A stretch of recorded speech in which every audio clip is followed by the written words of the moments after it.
एगो गीत बजावत हो यूट्यूबर भाई लोग,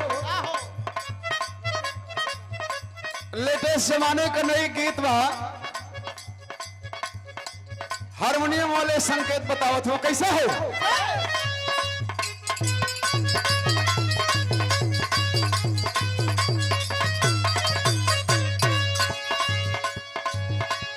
ओहे गीत है, बड़ा गारंटी वारंटी चलता है आजकल मार्केट में हो। अबले तो सामान का गारंटी वारंटी लिया दियात रहल है, लेकिन अब मर्दों मेहरारू को गारंटी वारंटी लियात बा। कवि के सोच है लिखे वाले बड़ा खूबसूरती से लिखला कैसे। भले शादी करके लैला टच नहीं करे दे,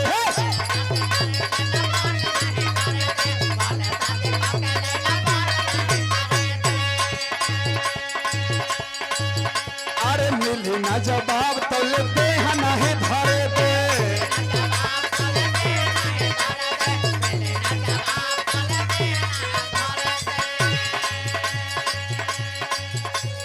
भले शादी करके लैला टच नहीं करे दे, मिली ना जवाब तो लेते हैं नहीं धरे दे।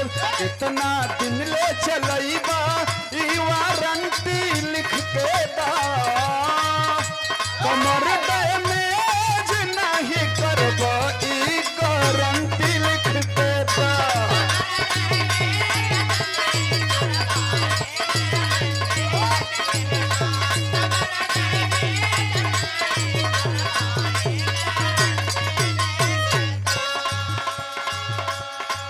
का कहे इहे हा चुमुक जैसा टोले रही हो,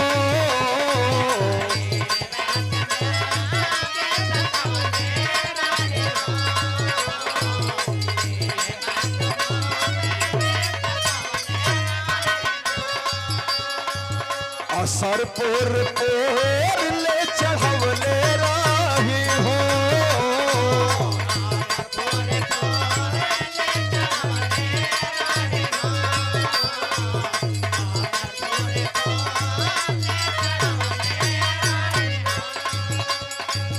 कपड़ा के साइड हो जाइबा हाथ न आईबा तू, आई सिस्टम में कोनो खराबी तो हमके सकईबा तू। कितना ब्यूटी कितना पायप सेंटी लिख के दा, कमर डैमेज नहीं करबई गारंटी लिख के दा।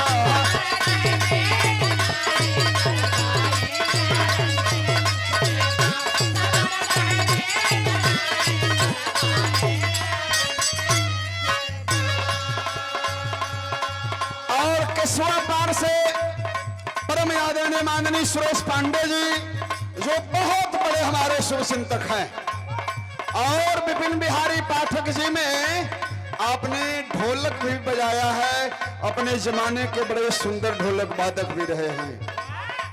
तब बतौली हम महाराज जी की पाठकों जी आयल बाणी, तो हमनी को तो देखबे ना कली जा, मीनाक्षियों कहत लिए कि आयल बाणा, महाराजो जी कहता है कि आइल बनावा के हमनी के ना देख ली जाओ। तो जहाँ होखी आपके हम प्रणाम करतानी, पाव लगी करतानी, आशीर्वाद दे दी। हाँ कोनो गड़ गड़ जाता है, बहुत बहुत आपके प्रणाम हुए।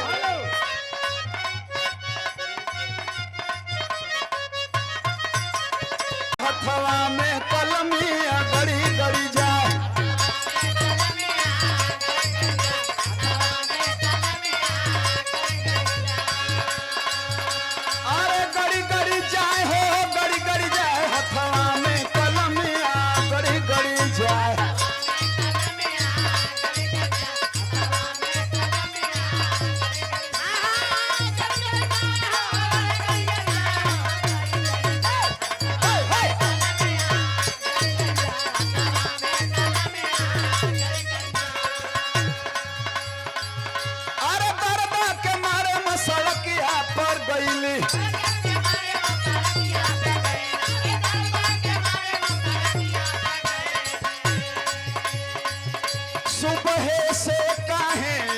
धनिया बड़ मुहवा तू फूलैले